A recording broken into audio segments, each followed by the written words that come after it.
Princess Anne. She may be the hardest working royal, but when it comes to her love life, she's far from a fairy tale princess. I'm not totally useless. I was quite well educated, one way or another. She said, "I will marry the man I choose, no matter who he is or what he does." From intense press speculation, there was an awful lot of interest in who she was seeing and what this might mean for the monarchy, to a love triangle with the future queen. She doesn't seem concerned about etiquette from the palace's point of view. And public scandal for a very private princess. Very much. Never been mentioned. Mark was having an affair of his own. He fathered an illegitimate child. Tonight, royal experts and insiders reveal how Anne's 7 love affairs show us what she's really like. In many ways, Anne was a trailblazer. Why did she choose these men? By his account, she was lonely, and he provided that companionship. And despite lies, affairs and divorce, I have no comment to make on the news at all. how has Anne managed to keep her royal reputation intact? She is very shrewd. She knows how to keep information away from the press. Scandal, controversy, and romance. These are the loves of Anne's life.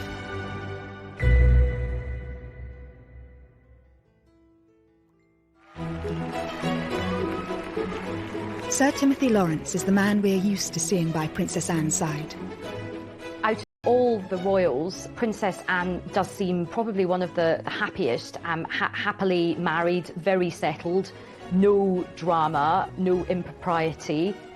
The marriage spans 28 years, and as this recently revealed cosy, candid photo shows, they're clearly still very happy together. I think a lot of people think that she's always been married to the same person. Anne may be in a stable relationship now, but it's been a long journey to get there. She had a rumoured 7 relationships, each different from the last. Princess Anne's past is, to say the least, colourful. I mean, we know that she had 7 boyfriends. She was the first royal child to divorce. She married a commoner. She just was rebellious. Some of the boyfriends were considered incredibly unsuitable. This story begins whilst she was still in her youth, and perhaps the world's most eligible princess. And when the press reported Anne's very first boyfriend, it seemed like a perfect royal match. Gerald Ward was a friend of the royal family, a great friend of Prince Charles. He was regarded as suitable, if you like, by the palace, educated at Eton. The family had land in Wiltshire. But at 12 years older than 18-year-old Anne, what was it about Gerald that really attracted her to him? He was drawn to a good rider, a good horseman. Her love for horses was almost all-consuming when she was young. Her father said once, if it doesn't fart and eat hay, she's not interested. They were spotted together shortly after Princess Anne finished her A-levels at boarding school. So this really puts her at, the age of 18, really quite young, feeling out these new relationships and kind of figuring out who she was. It's no surprise that her romance with Gerald fizzled out quickly. I think Anne felt she was being sort of pushed, slightly nudged towards this eminently suitable character. And I think she was very young. He was a good bit older. He was too tweedy. It was clear from early on that the young, strong-minded princess wasn't willing to let social expectations dictate her romantic life. Anne was always clear. She said, "I will marry the man I choose, no matter who he is or what he does." If you had not met a man whom you wanted to marry, do you think you would have married out of a sense of duty?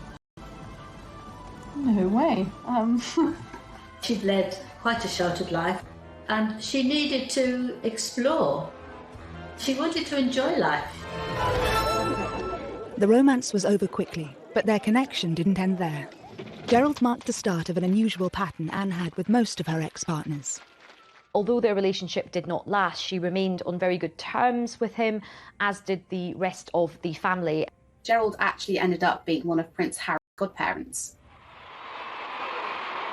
The fallout from Gerald showed Anne just how desperate the press were for stories about her love life. She was forced to come up with ways to keep her private life private. She resented the fact that the press would be interested in finding out who her boyfriends were. It also led to this sort of rather difficult relationship that she's had with the media over the years. She often came across as rather prickly, short-tempered. Of course, it's Anne noted this struggle in a Parkinson interview, in typical comedic fashion. Do you ever regret what you say to them? I mean, the report that went around the world was you told one photographer to naff off, I think it was. Do you wish to retract your choice of words, or...? No. Well, there was several of them, actually. Telling the press to leave her alone didn't always work. They soon got wind of another love affair. As quickly as Anne had shrugged off Gerald Ward, she picked up boyfriend number 2, who, unlike Gerald, was certainly not a conventional royal escort. The things that Sandy Harper did, the way he behaved, the way he dressed, that it set off alarm bells throughout the establishment, because although he had this background which was vaguely acceptable, he dressed very much like a hippie. He had long hair, he wore, because she'd escaped the sort of tweedy world which was still core to the royal family. After the eminently suitable Gerald Ward, Sandy was a breath of fresh air for the rebellious princess. Not a military man or an aristocrat, but a professional polo player whom she met through her love of horses. They were seen out at the discotheques that were springing up all over London in the late 60s and early 70s. I think one of the most striking things about it is that after an evening out, it was often Princess Anne who drove them home afterwards. She liked men who were fun, and she liked to be amused and entertained, people who were prepared to take a bit of a risk in their private life. The relationship told the world that Anne wasn't prepared to play by the royal rules. She was not a conventional princess, which she wryly admitted herself in the famous Parkinson interview. I didn't really fit somehow the image that the media thought I ought to have. I think, princesses, as you come in sort of fairy story, That's what they are, and somehow I didn't fit. Luckily for the stuffier types at the palace, neither Sandy nor Anne saw a future in their wild romance. He was a bit of a self-confessed ladies' man. He did do an interview where he said, I take a lot of girls out and the relationships don't work out. I think probably that was the most exciting time of her life, in a way, but she knew it couldn't last. So she knew it was almost like she was being allowed to play for a while before the serious business of being a grown-up royal had to begin. By age 20, speculation about Anne's love life was rife, and when rumoured boyfriend number 3 hit the headlines, it seemed Anne was open to becoming a grown-up royal. Richard Meade was another extremely accomplished horseman, and in fact one of our most decorated Olympians. His love of horses, that rivalled even hers, seems to have been a huge attraction for Anne. But unlike Sandy before him, Richard also had an understanding of her royal life. Meade was definitely part of that approved social set that it was okay for the royals to mix with, because they knew his background, they knew his family. He was also quite discreet, which is obviously something that the royals really take quite seriously. And she really wouldn't have been interested in someone that fawned over her and her royal status. But I think for her, the main thing would have been someone that could deal with her no-nonsense attitude. Richard seemed to be the favourite for the princess's hand. I think there was a lot more talk about Richard Meade as a potential husband for Anne than there had been hitherto about anyone else. But Anne's own father had his doubts. Richard Meade, who indeed was a friend of mine, he was unfortunately 12 years older than the princess, age gap between the two, so he was discouraged. Anne was just 20, and Richard may have been just too grown up for the young princess. She seems to have listened to her father, and after less than 2 years, the pair parted ways. She was in no great hurry. Times had changed. She was not under pressure to marry. She didn't have to produce an heir to the throne. It gave her a degree of freedom that her brother never really had to enjoy. And she was determined to enjoy it. And if that meant dating 1, 2, 3, 4, 5 men before she married, then so be it. Richard Meade, he became quite a close friend. They could go on horse events together, and his children became very friendly with Prince William and Prince Harry. So she wasn't spiteful, she wasn't bitter. Next, Anne's most risky romance has been under wraps for years, involving a complicated love quadrangle. He would have been a complete no-no for the royal family.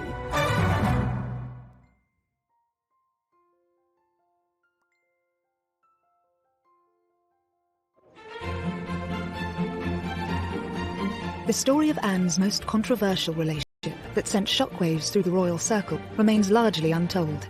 By age 20, Anne had met rumoured boyfriend number 4. Andrew Parker Bowles, I think, was a serious contender, a very distinguished army officer as well, and a very great favourite of the Queen. And his relationship with the royal family goes back so far, he was actually in the procession at the Queen's coronation. I think she was very intrigued by him. He was a very suave, sophisticated figure, much more experienced in the ways of the world than the men she'd hitherto been dating. But there was one slight problem. Anne wasn't the only woman Andrew was seducing. The name is familiar, of course, because he was dating a young woman called Camilla Shand, who became Camilla Parker Bowles and is now, of course, the wife of the Prince of Wales. But he was also seeing a lot of other women in his spare time. It was thought that when he cheated on Camilla with Princess Anne, that Camilla decided to get a bit of revenge, and that was when she actually started up her own relationship with Prince Charles. Thus began Anne's best-kept secret, a rumoured royal quadrangle involving the Queen's 2 eldest children. The relationship shows that for the determined, forthright Anne, there was to be no settling in her pursuit of happiness, even for the sake of appearances. There's very much a sense of, well, if a guy can do it, why can't I with Princess Anne? She saw in Andrew Parker Bowles someone who was slightly dangerous, if you like, but also great fun. And I think it showed there was an element of that life, and to see where that might lead her. This risky romance did not sit well with the palace, and perhaps, as with previous lovers, this was also part of the appeal. So I think even at this very early stage in Anne's life, we can really see her strong character coming through.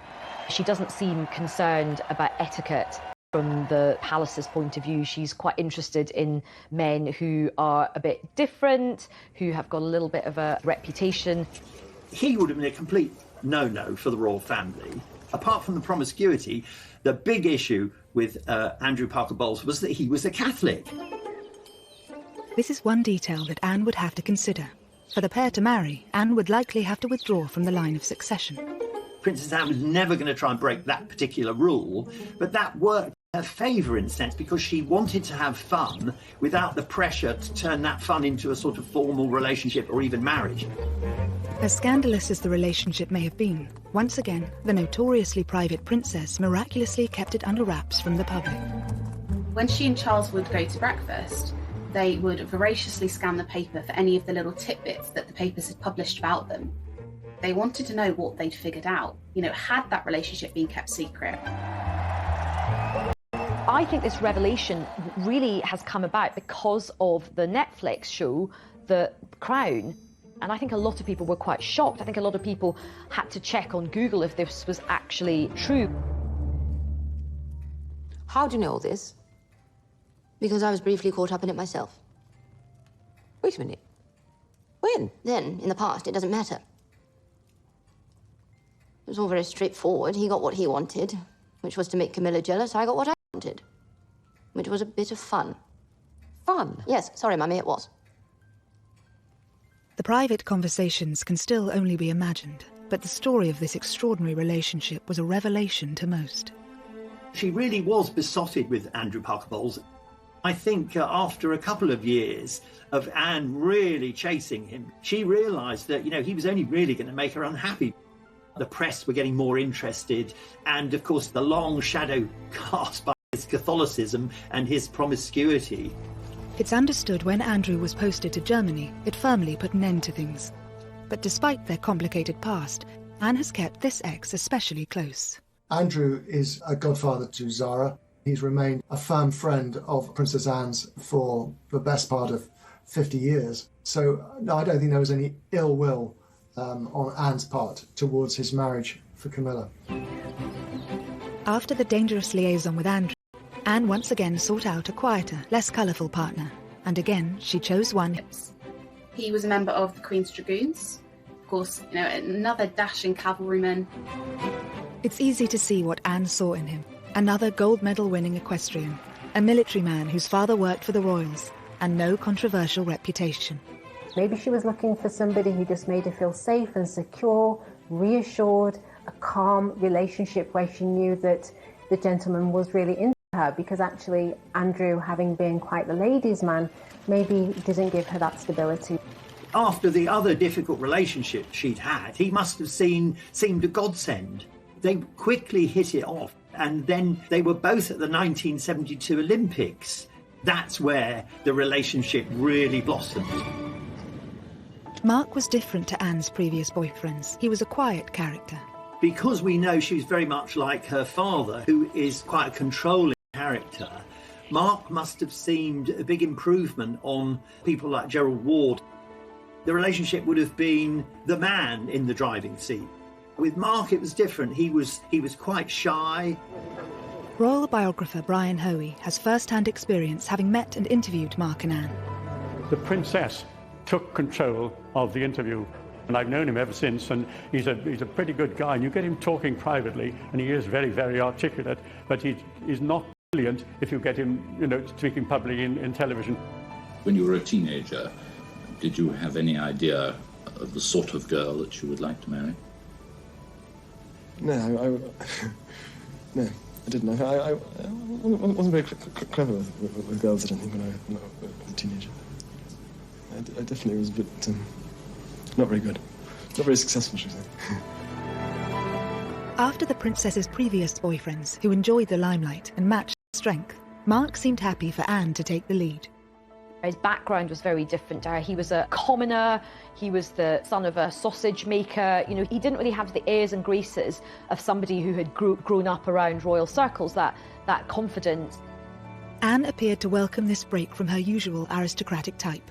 The new romance was quickly blossoming and, of course, instantly captured the attention of the world's media.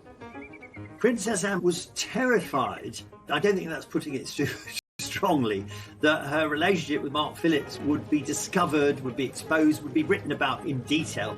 And I think the reason for that was that she knew that he was the one. To avoid being discovered, she even admitted to hiding in Mark's horsebox with her typically dry humour. It was an enjoyable experience being in a horse box, man. Well, I've been a much better driver of horses than ever since. You have. You had some consideration. She was always quite happy to lie.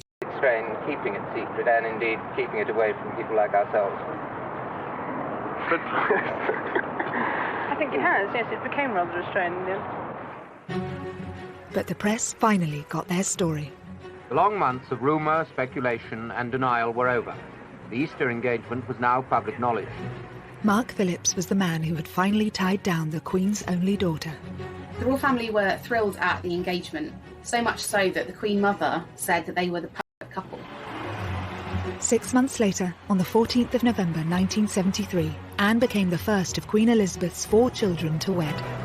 The moment we've all been waiting for, and how lovely she looks. It was a spectacular at Westminster Abbey. These pre-internet days, still something like 500 million people plus watched the wedding. So inevitably it started off with enormous enthusiasm. They faced this great aisle in the congregation. All eyes were upon this couple. Both Anne and Mark were hugely private, but they instantly became one of the world's most famous couples. He was beginning a public life which he hadn't really countenanced for himself. But he sort of reconciled himself to the fact that he was marrying a woman he loved and he would just have to make the best of it. Such was their desire for privacy and normality. When Mark was offered an earldom from the Queen, he turned it down, as the newlyweds wanted their children to be freed from royal constraints. Early married life appeared idyllic from the outside. The Queen, as a wedding present, had given Anne Gatcombe Park, this magnificent house in Gloucestershire. I saw quite a lot of Anne and Mark during their early days of marriage. I thought they were perfectly suited. Apart from being a loving couple, they were good friends. Anne continued her riding career alongside her royal duties. 4 years after the wedding, their first child, Peter, was welcomed into the family. But within a couple of years of Peter's birth, cracks were already beginning to show in the marriage. Both of them had left the world of show jump. Diều bay vút cao, rồi cùng nhau chia phe chia chọn rạng rơi. Bông cây đa già bên sân đình bãi sông, làm cô dâu chú rể chiếc kiều la, trò chơi rước dâu. Kỷ niệm xưa mãi sống trong cuộc đời tôi, thân tin. ngày tháng trôi đi, bao nhiêu mong ước xa xưa chỉ còn là kỷ niệm. Từng đêm tôi nhớ về cuộc đời đua trên bốn bề giàu lo, nhiều lúc ước mơ rằng được phép nhiệm màu đưa tôi về thuở xa xưa, bay cao cùng cánh diều đùa chơi với đám bạn, hồn nhiên ngày thơ vui đôi ngày tháng để lòng.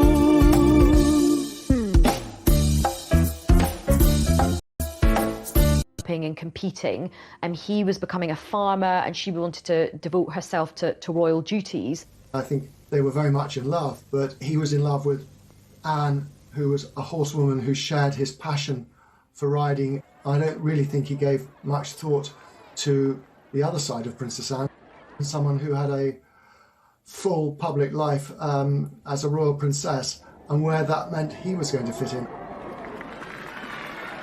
Mark's ability to look past Anne's royal status seemed to have been an appeal for them both, but he now faced the reality of her role. Mark openly described public appearances with Anne as pure torture. He quickly absented himself from that. He didn't really want to become Anne's +1 on all her trips. It wasn't long before the clearly uneasy balance of power seemed to have caused a divide in the relationship.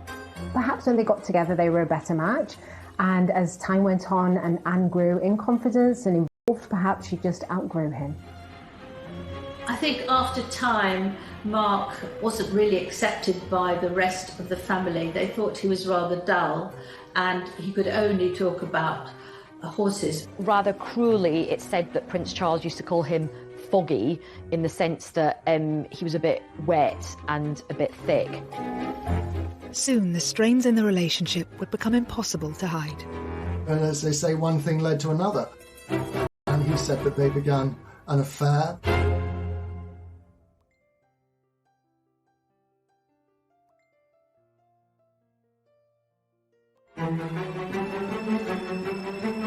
If the first few years of Princess Anne and Mark Philip's marriage had shown cracks, 6 years in, a chasm was appearing.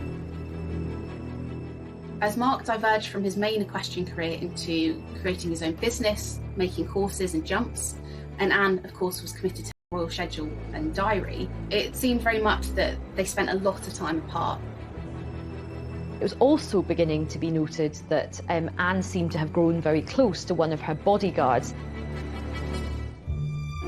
32-year-old Royal Protection Officer Peter Cross was a married father of 2 from Sheffield. His background, plain, northern, brought up in South Yorkshire, completely different from that of the princess. But I don't think that mattered that much. A strong action man, Cross was very unlike Mark Phillips, with whom Anne appeared to be growing tired.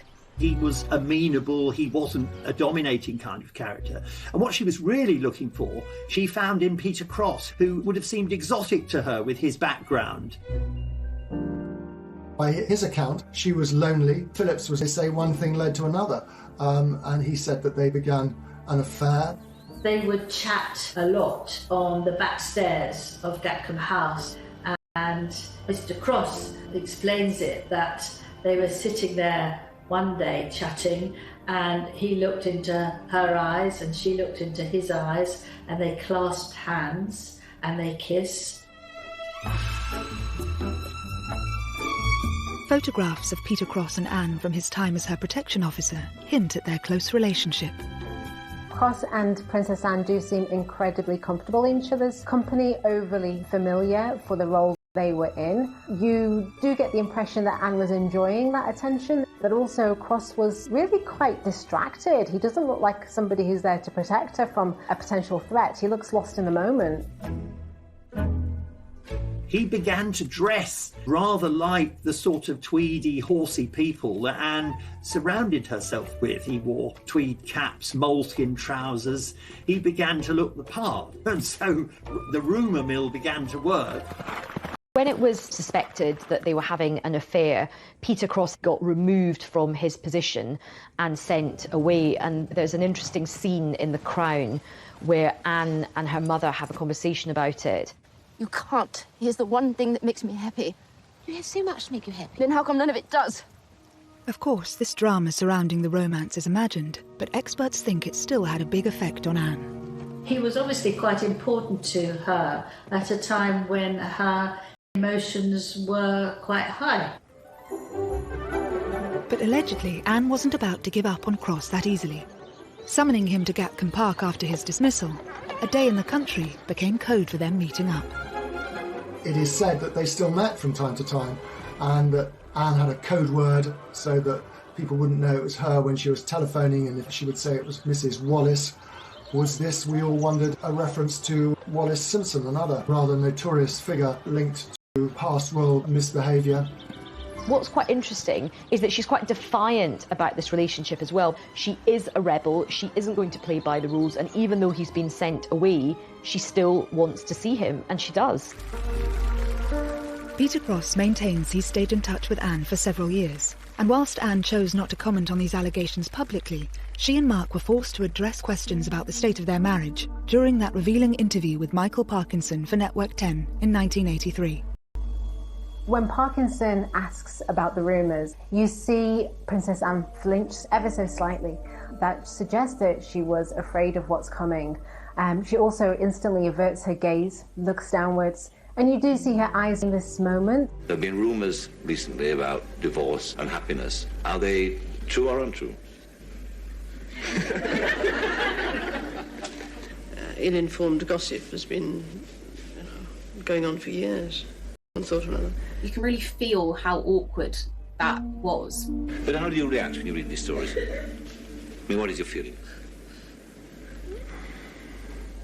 There was much of a pause before either she or Mark gave comment in response to that question. It's a difficult question to answer, and it depends. There's a moment where he starts speaking, you can sort of see her swallowing and just looking visibly uncomfortable. I think to a large extent you ignore them. I think, but then if they start to persist and go on and on and on, then it starts to become a bit trying, and you eventually feel that... He really didn't need to say anything. She'd left it in a good place, but then he comes in, he responds with that nervousness, and in explaining himself actually just makes them look guilty of hiding something, and essentially kind of undoes what she says. The body language between them was absolutely terrible. They did not look like they even liked each other, let alone happily married together. After keeping quiet about the alleged affair at the time, in 1985, Peter Cross sold his story to the News of the World. He blurted out all the details of their intimacy and their closeness, and the fact that she had taken a real shine to him. I interviewed Mark Phillips, and this was shortly after the scandal. He said, "Policemen, don't talk to me about bloody policemen." She didn't like the idea that this relationship between his wife and a lowly policeman had been splashed all over the newspapers. Anne would have been mortified to have heard these stories shared about herself, whether they were true or not. You know, we only have Peter Cross's word for all of this. Anne has never uttered a scintilla of comment about it or not. Anne's ability to remain tight-lipped about her private life may be one of the reasons why she escaped this scandal pretty much unscathed. I think Anne didn't get a huge negative response from the public was because she didn't say anything. She didn't confirm it. She didn't deny it. She just got on with her daily life. She just didn't feel the need to actually address it because it was her private life that the public were not entitled to know about. I think the public's view was that this is just scandalous muckraking, and they were prepared to give the benefit of the doubt. Another reason Anne's reputation remained largely intact following these revelations did with Lady Diana. Once Diana arrived, Princess Anne was out of the picture.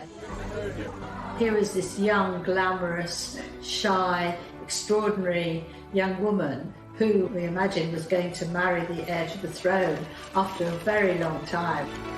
It probably quite suited Anne in many ways that there was somebody to sort of deflect attention away from her.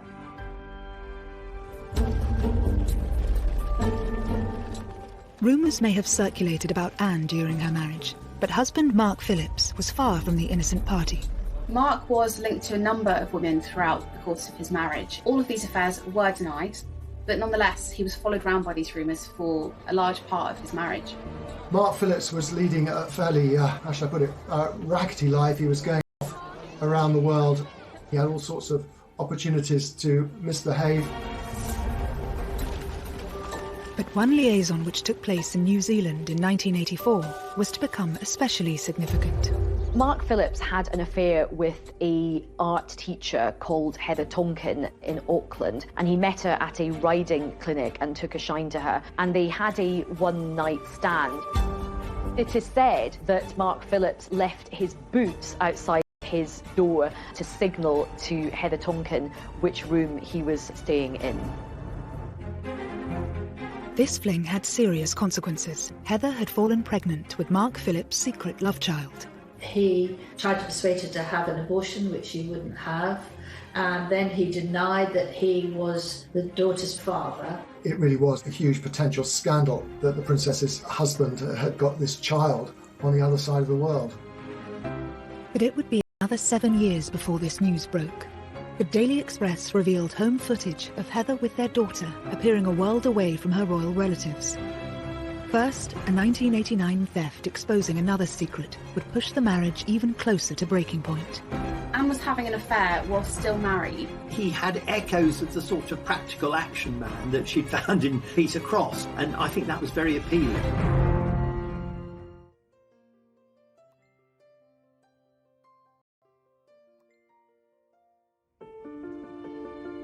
By 1989, Princess Anne's 16-year marriage to Captain Mark Phillips had been dogged by rumours of numerous infidelities on both sides, and the couple were now rarely seen in public together. Although still married, they were leading completely separate lives by then. Now a theft at Windsor Castle was about to spell the end of the marriage once and for all. But it would also allow Anne to finally settle with a man who'd make her truly happy. In 1989, a set of letters were actually handed to the Sun newspaper. Actually, wouldn't publish their contents. Instead, they passed the letters on to Scotland Yard, and an investigation was launched to figure out exactly how these letters had been taken. The Sun might not have published the letters, but they still got their story. Although the Sun newspaper hadn't published the content of the letters, it was known that they were affectionate. They used terms like darling, so it would have set tongues wagging that there was potentially something going on. With the rumour mill swirling, in a surprise move a week later, it was the palace who named the author of these letters. This is the man now known to have written the stolen letters to the Princess Royal, Commander Timothy Laurence, equerry to the Queen. They issued a statement, but they denied that there was any inappropriate relationship. They were trying to suggest it was entirely innocent, but the Queen's daughter and the Queen's equerry, as a rule, don't tend to exchange letters. 34-year-old Tim Laurence had joined the royal household from the Navy in 1986. At the 7th attempt, Anne had chosen a man who could be strong, but also knew how to allow a princess her space. His job as equerry was to accompany the Queen on her official engagements, and on unofficial engagements to sort of make himself useful in the background. I mean, one of his great skills apparently is mixing a very good martini. And what's interesting is that he got this role coming from, quite a humble background. Here's a man who was born in Camberwell, didn't go to one of the great public schools, wasn't linked to the royal family at all, and certainly wasn't part of the horsey world. Tim really couldn't care less about horses, which of course was something that we've seen in many of Princess Anne's relationships, that they were all equestrians.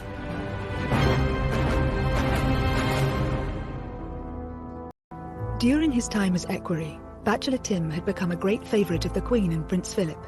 And obviously, though no one knew it, the Princess Royal herself.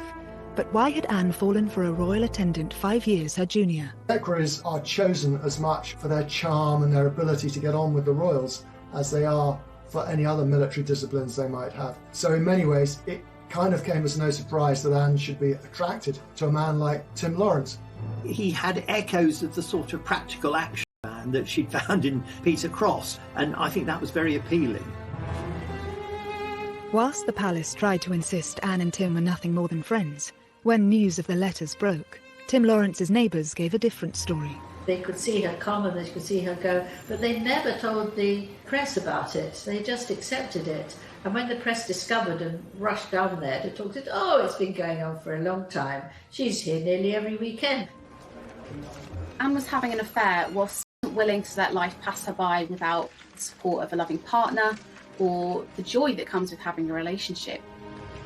She doesn't let societal norms or even royal protocol hold her back. And she's quite modern from that point of view. She's quite sort of forward. The couple's secret was out, and while the Queen apparently gave Tim her full support, Philip was rumoured to be less than happy about his employee's betrayal. And he wasn't the only one. Anne was still married to Captain Mark Phillips. Not one to miss a story, reporters dashed up to Mark and asked him about these letters and what he thought. He found it very embarrassing for him and possibly even humiliating because he wasn't aware of what was going on. While the letter thief was never caught, this revelation sealed the fate of Anne and Mark's marriage, and just months later, in August 1989, they separated. But once again, Anne's reputation emerged intact. It was by then no secret that her marriage to Mark Phillips was not happy, that they were largely staying together for the sake of Peter and Zara. And so I think the public kind of saw this when all these details came out and thought, do you know what? We can't blame her for wanting to have a bit of happiness. Tim Laurence wasn't married to someone else. He didn't have a past. He was such a solid character that it didn't have all the elements of scandal that the papers need. And so I think Anne got away with it. At the time, Anne was adamant there would be no divorce. Divorce? Very much. Never been mentioned by anybody. But this all changed in 1991, when news of Mark Phillips' love child finally emerged in the Daily Express, accompanied by intimate home footage of Heather and their daughter Felicity, revealing their modest lifestyle. While Mark still denied he was the child's father, a paternity test proved otherwise. It gave Anne a legitimate excuse to get out of the marriage. For that to be splashed across the papers, I think she knew that the public would be on her side, and although divorce was still a bit of a scandal, they very much would have understood that decision. It must have solved a problem that had perhaps been worrying her for quite some time. She may have been the first of the Queen's children to divorce, but the news was overtaken by other, much more traumatic events. 1992 is not a year on which I shall look back with undiluted pleasure. Their unhappiness was evident from the moment they arrived. The Waleses, now dubbed the Glums by the tabloid press. The Andrew Morton book on Princess Diana came out, which was absolutely huge. While the royal couple continued to appear in public with their children, the first of a series of... Fergie having her toes sucked, which everybody just went nuts about. It turned out to be an annus horribilis. Anne got slightly lost in all of that, and for which I'm sure she'd be very, very pleased. Only 1 month after her divorce, Princess Anne and Tim Laurence were photographed as an official couple for the very first time. That was her own way of controlling the news and revealing to the world through these photographs that she and Tim Laurence were now an item. It was an exuberant Anne who was photographed dancing Highland flings at a Caledonian ball in central London.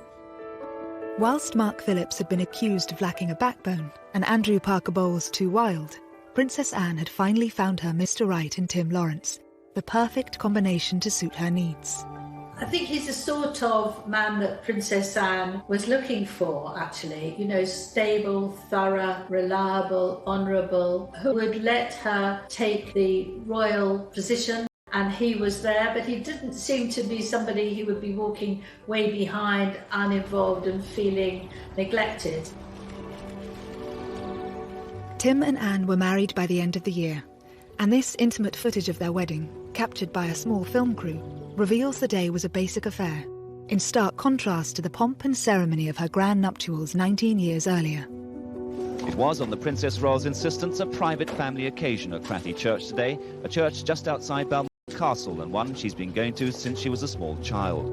The Princess and Tim went to Scotland to get married because at that time the Church of England refused to marry divorcees again in church, and she wanted to get married in church. She would have preferred it, of course, if there hadn't been a single photographer there. I was up there for it. I mean, at the times, it was characterised as being rather joyless. I think that was largely because of the time of year, the weather, and the number of guests, in contrast to her grand wedding at Westminster Abbey all those years earlier. But I think that's very unfair. It was the wedding that the two of them wanted. I do think Princess Anne has found her true love. She looked genuinely happy. Some people said they haven't seen her look as happy for years and years. At 28 years and counting, Anne now has the second longest running marriage in the royal family. Although her love life has courted controversy at times, she can also boast an unblemished public image. Anne has been shaped by each and every one of her 7 relationships, all of them influencing the Princess Royal we know today. I think they show us, in a sense, Anne's journey from this innocent, willful, slightly rebellious girl to the very solid, dutiful woman we have now. Because they were, in a sense, mistakes from which she learned. She's come to quite a strong conclusion about what works for her. She did seek out the sort of love that she wanted, despite many of the constraints that were on her from a young age. I think she's a bit of a beacon for modernity and modern marriages and modern relationships today.